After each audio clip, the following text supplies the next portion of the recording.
I am Ferdinand Marcos, and I am the President of the Republic of the Philippines. I stand today on behalf of 110 million Filipinos. Everyone, hello universe, it's me again. Shoutout sa inyo mga bes. Nako, good news yan, no? Para sa ating mga retired na mga sundalo, no?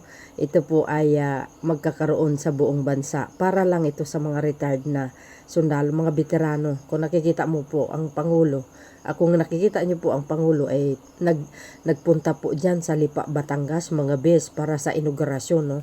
Basahin ko ito bago yung panoorin po ang video, no? Mga pasalamat sa yung ibig sabihin, nagpasalamat ang ating mga lula at lulo, no? Dahil dito sa for the first time, no, in the Philippines nagkaroon po ng Valor Clinic, no, sa ating para sa ating mga retired na mga sundalo. Sabi dito mga kababayan, no,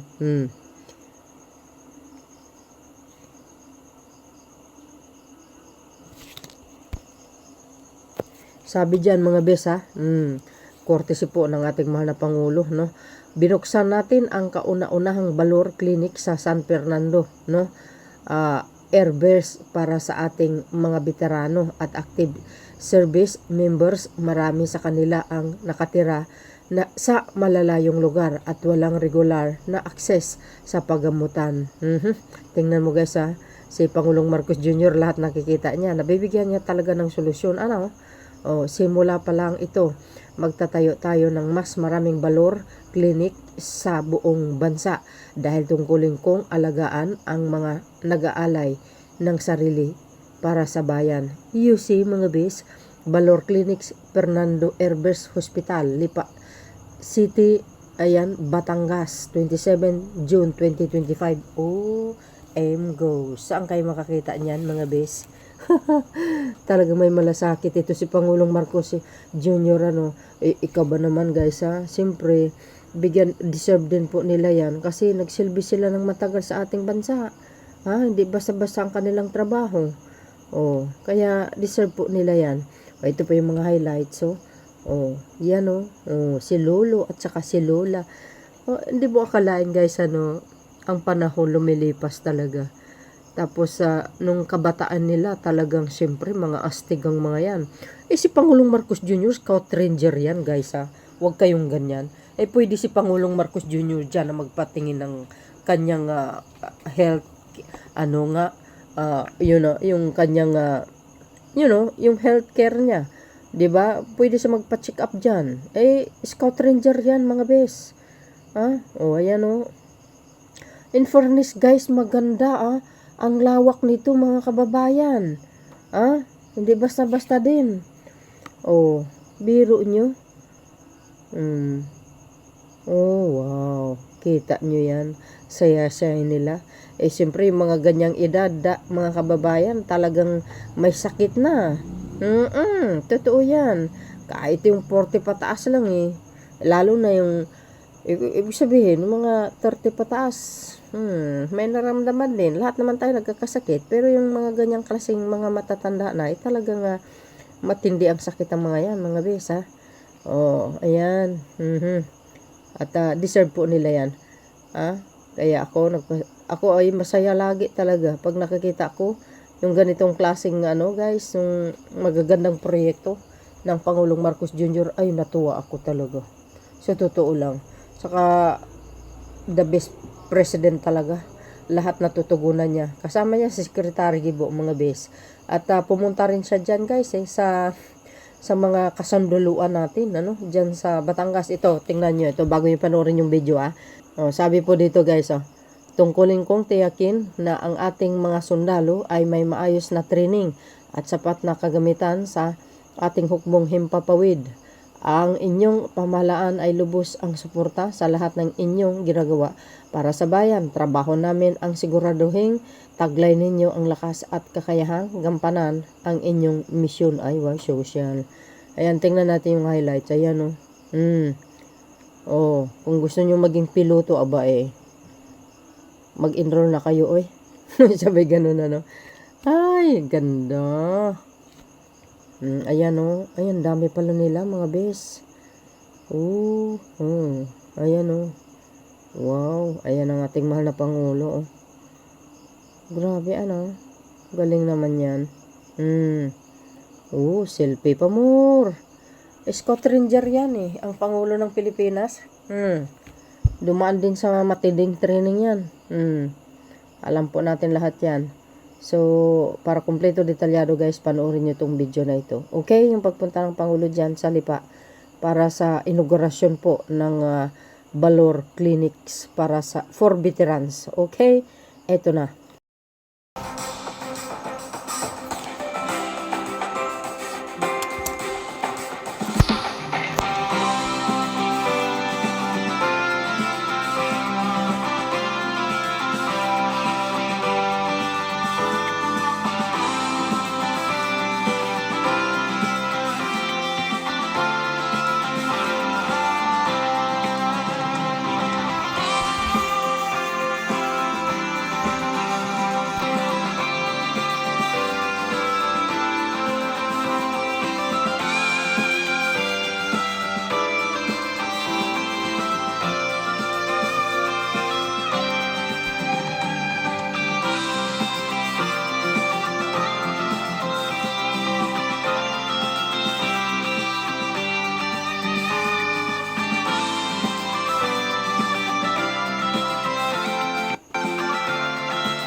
Ako po si Second Lieutenant Maria Rowena Dimawala. Retired po ako sa Philippine Air Force. I served 30 years of military service. Dito po, the usual assignment dito rin po sa Lipa. Wow. Napakalaki po ng magagawa ng Valor Clinic dito sa amin.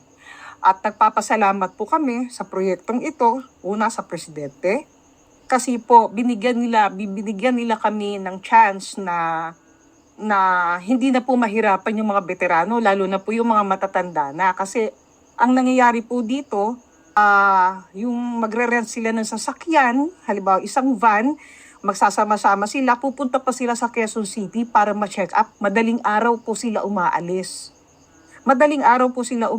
Pagkatapos, pag na-check up at saka pa yung balik. Pag medyo mahina na yung veterano, hindi na po sila nakapagpa-check up. Marami pong grupo ng mga veterano dito na ganun ang nangyayari. Kaya napakalaking pasasalamat po namin dahil binigyan kami ng ganito na, as I heard, this is the pilot project to the President of the Philippines, kay Pangulong BBM. Maraming pong salamat sa proyektong ito. Napakalaking bagay po nito para sa amin. Napakalaking tulong po para sa amin. At sana po, all over the country, magkaroon ng ganito. Una, talagang sabi lang niya sa amin, alagaan ng veterano. At na-discover namin na yung mga veterano na alagaan namin, dito lang sa Luzon. Actually, Region 3, 4A. Konti sa 4B, pero usually 4A, tsaka NCR. And we noted na of the veteran population, 6.5% lang naalagaan namin. So, ang laking pagkukulang natin ito. So, sinabi ko, sir, paano yung mga 92%? So, ano pong nangyayari? So, sila yung mga veteranong we need to reach out to. Ayun. So, yun ang guidance niya sa akin. So, after that, naisip tong programan to. Sabi ko, para ba dati, sinasabi nila, kailangan gumawa ng hospital kasi yun na tradisyonal. So yun ang iniisip ng lahat. Mahal yun, billion yun.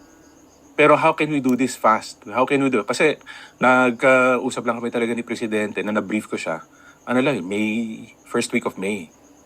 And then, nung nakita niya, na-realize niya na, nga naman. Pati ni Secretary, na-realize niya na, we need to do this fast. In 1 month, actually.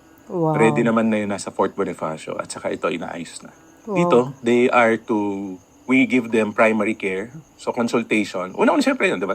Ano ba nararamdaman nyo, kuya, ate? So, yun ang gusto namin malaman eh. Siyempre, Ganda. ano na sila puro may edad na. So, marami silang karamdaman. And as veterans, diba, parang sila yung may kailangan talaga ng tulong. Malaman namin, ano karamdaman nila. Yun naman ang una-una sa lahat eh. Siyempre, basta pumunta dito, may nararamdaman na yon. Or gusto nila kasi anxious. Iba, hindi na. Baka may mga konti-konti sakit dyan, sa kasan-saan dyan. Pero, you'll never know, di ba, what you will discover. And a lot of them have illnesses na magugulat na lang rin sila. So yun, so dito muna sila, primary care, yun naman ang ating nasa batas ngayon, Universal Healthcare Law.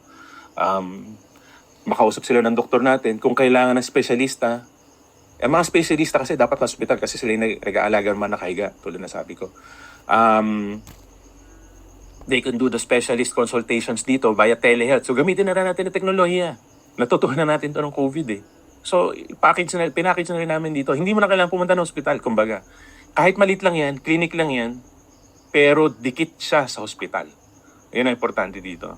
Makukuhanan ka ng dugo, mapapa-exam ka, whether dito o hiramin namin dito sa hospital. Kaya kung maayos namin yung, other than us, ayusin lang namin yung gamit ng hospital, magtulungan kami ng AFP, mas marami kami magagamot, di ba? Maabot natin sila. Para, sabi ko nga, malulusog sila, mas magagawan pa natin yan. Buhat doon, meron din yung gamot ngayon, since nagbibigay kami ng maintenance medicines para sa mga veterano. Siyempre, tuloy-tuloy, hypertension, diabetes, cholesterol, kaysa ma-stroke naman sila, kaysa atakin sila sa puso. Di ba? Para ma-enjoy din nila ang buhay nila. After nilang nagsilbi sa bayan natin, ma-enjoy naman nila yung after their retirement.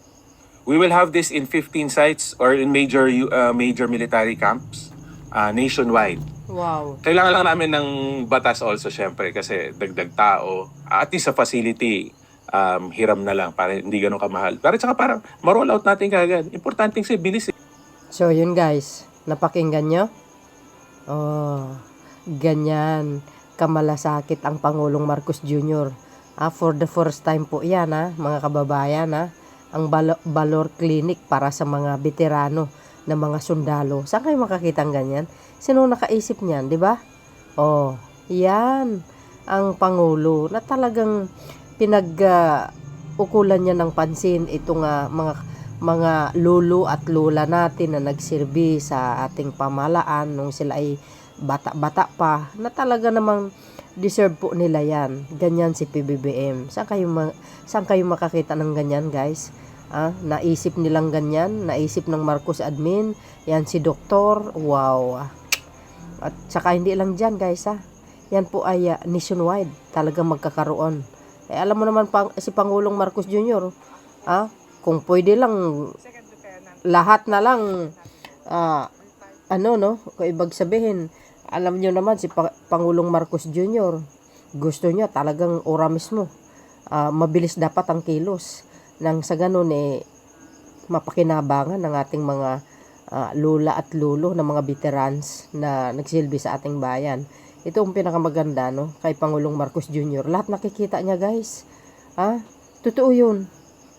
Kasi concern ito sa kalusugan si PBBM, mga kababayan. Kaya sa mga sundalo natin, deserve nila po yan. Yung mga retired, soldier natin. Kaya mayroon na silang pupuntahan, libre pa. Tsaka kompleto, mga kababayan. Kaya ako nagpapasalamat kay Pangulong Marcos Jr., mga bes. Hindi mahirapan ng ating mga lola at lola na mga veterans. At least mayroon na silang pupuntahan para magpa-check up. O edi good news yan para sa lahat. Saludo naman talaga tayo kay Pangulong Marcos Jr. for the first time, guys. Nagkaroon ng ganyan na magandang Valor Medical Center. Wow. O, diba, guys? So, yun mga bes, ano po ang kapalagayan nyo? Maraming salamat sa inyong watching. Ang ganda sa loob, din, malawak, guys. Malaki din, See you again, guys, on my next upload video. Abangan na po ang mga magagandang programa ng Pangulo. Ganyan talaga. Diba, social? See you again, guys, on my next upload video. Bye, bye, bye, and babus. God bless, Philippines.